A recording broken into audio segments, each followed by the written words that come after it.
They've hidden a lot of technology in a pretty small package. Feels great. It actually feels like a rocket launcher off the face there. All right, guys, we have the latest irons from Callaway. They've just come out with the Apex Ai200 and Ai300, and these have really been long awaited, Connie. They came out last year with the Pro and the MB model, which certainly fit a certain subset of golfers, but really the people that play every day, people that walk in our doors, these are really two awesome irons for them. In the Ai200, you really have your player distance iron. That, again, was really missing from the line last year. And really the Ai300 is going to be the one that I think the majority of people watching this video will probably fit into. So we'll have you test them here momentarily, but let's just talk about some of the tech that we see in these. And what's really cool, forged body and forged face in both of them. So you really get that sound and feel that is associated with forged, but then they are welded together, so you do have the hollow body performance. That's going to help us get the distance that we need. I'm going to hand off the 200 for you. We'll get started with that one. But then there is the urethane microspheres that they inject them with. So pretty much all the hollow bodied irons anymore, they are going to have some kind of material inside of them to help with the vibrations to make them feel like they are not hollow. But let's get started with the 200. Put that down. What do you think of the looks for starters?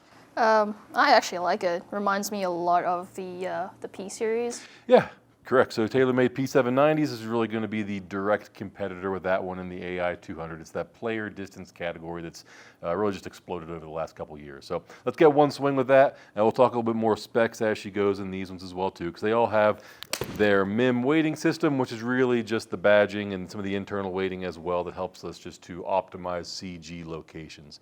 So what numbers I really want to compare between the two, let's memorize these ones. We have a launch angle of 18 degrees and then a descent angle of 39. Because both of these, and you didn't even realize it, we thought we had two of the same club. They look really similar. They do. The lofts are almost the same too. So on the 7-iron that Connie's holding there in the 200, the loft is 30 degrees.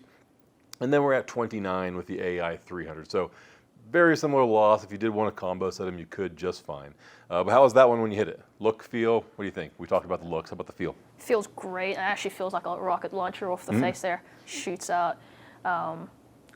And I'm actually very impressed by that distance. That's quite long. Yeah, so with the hollow body design, we're going to see really fast ball speeds, which is going to help us with some distance. But then also with just some of the technology, really in all the brands, but the Apexes especially, we don't really get the hot spots across the face like some of the early generations we did. Now we get consistent distance across the face. Let's get one more swing with the 200, and then we'll test out the 300. And then as Connie's getting ready on that one, they've also carried over the cup face technology throughout the entire line. So the face essentially curls over the back into the sole, so it helps to remove weak points, helps to increase ball speeds or maintain ball speeds on those miss hits as well.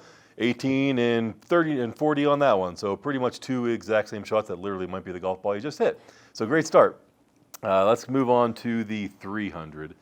Now with the 300, the biggest difference, again, because lofts aren't that different, biggest difference is going to be slightly thicker top line, slightly thicker sole, so if you do tend to hit it a little bit heavy, that could be a good option for you.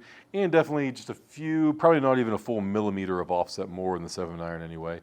That extra little bit of offset is for, again, you slicers or power faders out there. That extra offset can just help alleviate some of that. Okay. So Ai300, compare that to the 200 with the looks. I can definitely see the offset there. Face right now looks a little bit more closed than that 200. Overall, I mean, I'm saying it's a little bit thicker, but I don't really see a big difference. Yeah, I will agree. I think they've hidden a lot of technology in a pretty small package. So for I'm going to classify it as a game improvement iron. It's not a huge club when you put it behind the ball by any means. Yeah. Okay, well, let's hit it. So again, 18 and we'll call it 40 is our respective launch and descent with the 200. Slightly again, thin yes, on that sounded one. a little thinner, came out a bit lower, but even for a thin shot, 15 and 35. And again, we're going to go with the nice little draw. We're going to go with our two-shot challenge here again. All right. So again, these could be ones you could easily combo if you like to go that route, do the 300s in the short iron, or excuse me, in the long irons, and then do the 200s in the shorter irons. And it's about what I would expect. So 16, descent angle still 39 though. So launch angle I would expect it to change roughly a degree because of the difference in the lofts. You can But see ultimately, the shape is a little bit bigger there as well. yep, a little more draw, helping out with some of the aided by some of the offset. But again, I think they're just awesome looking irons. Again, if I'm picking the two, I'd have no problem putting the 200 in my bag. I generally like a little thicker sole and top line without tons of offset. But I think they're both awesome irons. And again, coming in at roughly 200 a stick, so they're going to be really on par with a lot of the other manufacturers out there as well too. So, but if you've had the Apexes in your bag, again, the last time they released something like this was 2021, so they've probably been hanging out for a while. Definitely owe it to yourself to check out the new ones. Best place to do that, GOLFTEC. Find a local coach near you by logging on to golftec.com.